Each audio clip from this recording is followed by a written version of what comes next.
Bus అనే శబ్దం, దాని రెక్కలు ఆడించడం వల్ల వచ్చే శబ్దం అది ఎంతసేపు అది ఆడిస్తుంది.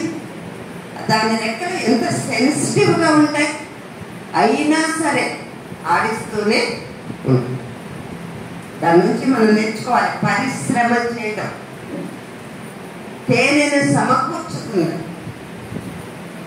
అలా మన కుటుంబానికి మనం అలా సమకూర్చే వారంగా ఉండాలి.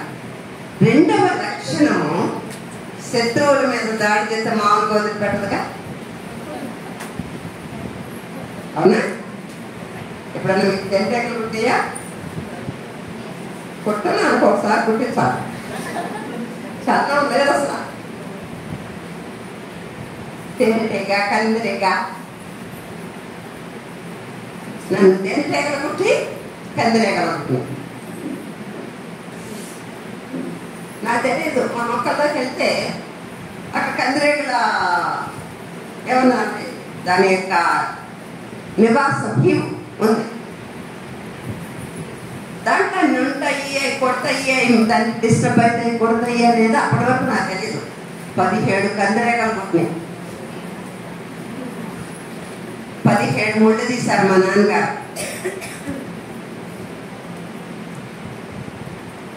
పెద్ద ఇంజక్షన్ కూడా చేయించారు చెట్లకు. కనుక పెయిన్ ఉంటుంది. దోమ కుడితే పెయిన్ ఉంటుంది కదా, అట్లాంటిది తేనెటీగ కుడితే పెయిన్ ఉందా? తేనెటీగ కన్నా పెయిన్గా ఉంటుంది కందిరీగ కుడితే. మొత్తానికి దీనికి 2 లక్షణాలు ప్రముఖమైనవి. ఒకటి, తేనెను సమకూరుస్తుంది విశ్రమించకుండా. రెండవది, ఇది శత్రువు మీద దాడి చేసిందంటే మాత్రం మామూలుగా చేసింది. ఈరోజు దేవుని పిల్లలమైన మనం ఈ 2 లక్షణాలను కలిగి ఉండాలి. హల్లెలూయా. అదే అదే అట్లా అని కుటుంబన్నారు కదా అని ప్రతి ఒక్కరు పక్కనే. దానికి తెలియదు,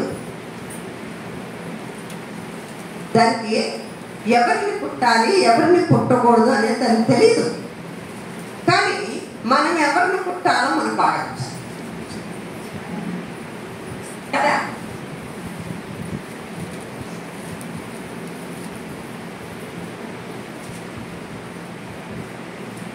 మీ మనసులో ఒకళ్ళు ఇద్దరు వచ్చేస్తుంది వారికి. ప్రాముఖ్యంగా అత్తగారు వాడు కూర్చో, నేను కూడా ఆడుతున్నాయిగా. కామన్గా ఉంటాయి కదా లక్షణాలు. కానీ అందుకే దేవుడు నాకు అనుకురా మంచి దేవుడు. ఎంత మంచి వాళ్ళమైనా అత్తగారు మా అత్తగారు మంచి మా అమ్మ కన్నా అని చెప్పగలిగిన ఆడపడాలి. అమ్మ ఎంత చెడ్డదైనా క్షమించండి. అక్క చెల్లి ఎంత గడసలైనా వాళ్ళంత మంచి వాళ్ళని అంటే మంచి వాళ్ళు ఎవరు లేరని చెప్పాం. ఆడపడుచు ఎంత ప్రేమించినా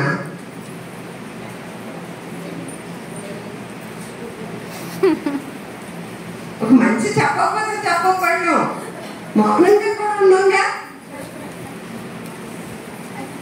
తేనెటే కుట్టినట్టే కుట్టేస్తాంగా.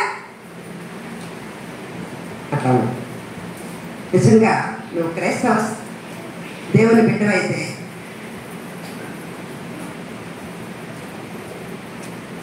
మీ అత్తగారు చెప్తారు, నా పాడలు కూతురు కంటే ఎక్కువ, మీ ఆడబొచ్చు మా వదిన మా సొంత కంటే ఎక్కువ అనిపించుకోగలిగిన స్థాయిలో ఉంటా. అది నీ బాధ్యత, అది నీ బాధ్యత, అది నీ సాక్ష్యం.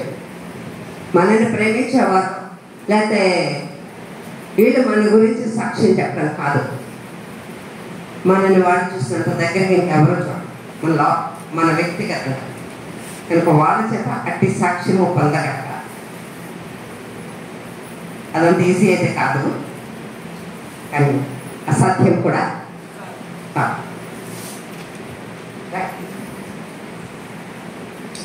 ఈమె భారీగా సక్సెస్ కాకపోతే దేవుడు అక్కడ ఫెయిల్ అయితే ఇశ్రాయేలు ప్రజల మీద న్యాయాధిపతిగా 40 సంవత్సరాలు ఉండడానికి దేవుడు ఎంచుకునేవాడంటారా? 40 సంవత్సరాలు ఈమె ఇశ్రాయేలులకు న్యాయాధిపతినిగా ఉంది. 1, 2 కాదు. దేవుడు ఎంచుకునేవాడా?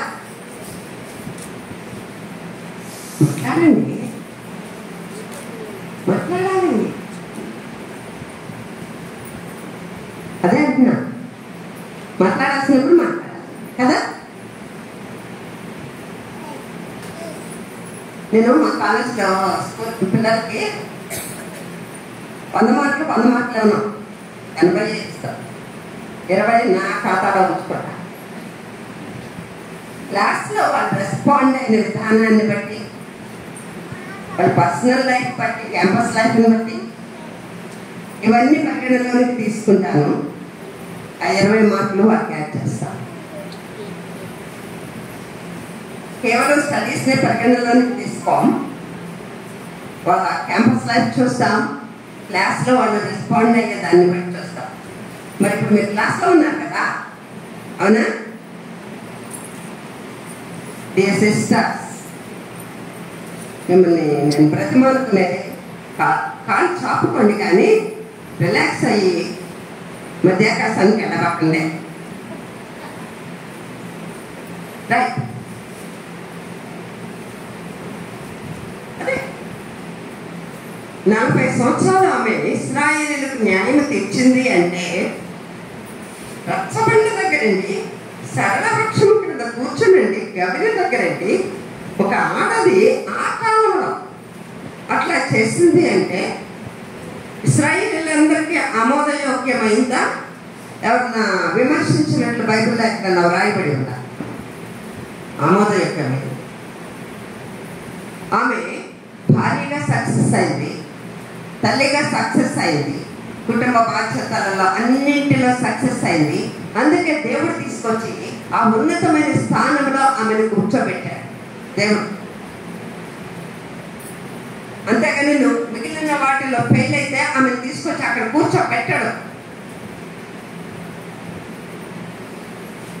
జీవితంలో నువ్వు ఫెయిల్ అవ్వచ్చేమో, కానీ నీ బాధ్యతల విషయంలో ఫెయిల్ అయితే మాత్రం దేవుడు కూర్చోబెట్టాడు.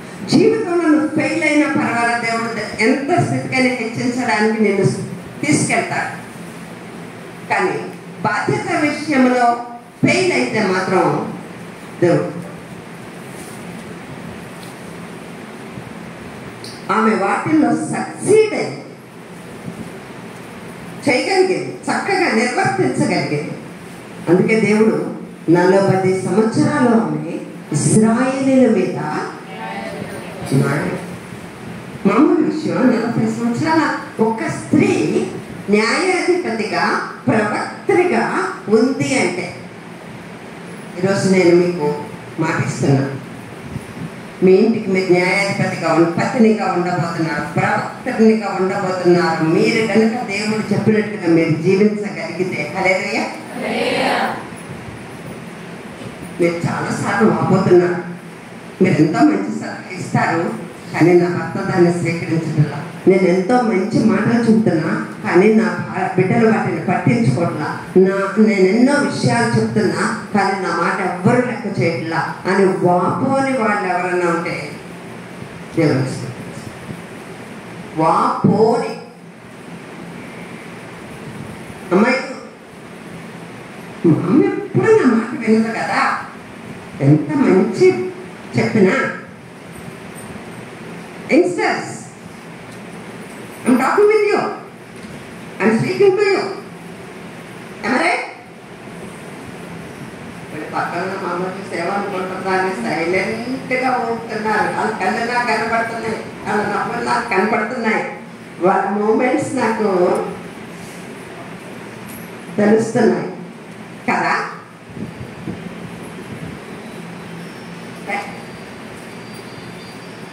నేనంటాను అంతకాలం పట్టించుకోను. అయినా సరే నీ బాధ్యతలను నిర్వర్తించడంలో నువ్వు ఎక్కడ ఎప్పుడు తప్పిపోవద్దు. ఏదో ఒక రోజు నీ యజమాని రియలైజ్ అవుతారు, దేవునిని ఎరిగిన వారైతే ఎప్పుడూ రియలైజ్ అవుతారు. దేవునిని ఎరగని వారైతే వారు కూడా రియలైజ్ అవుతారు. నిజమే, నా భార్య ఎప్పుడూ నాకు చెబుతూనే ఉండేది, నేనే వినలేదు.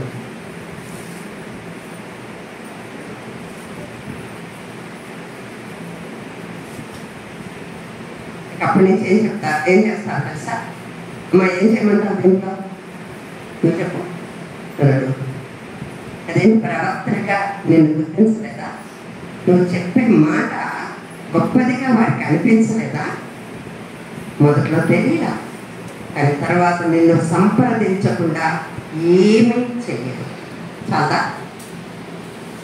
చాలా నీ పిల్లలు నిన్ను సంప్రదించకుండా ఏమీ చేయరు. చాలదా? దానికంటే మించింది ఏముందండి? ఆ స్థాయికి దేవుడు నడిపిస్తాడు.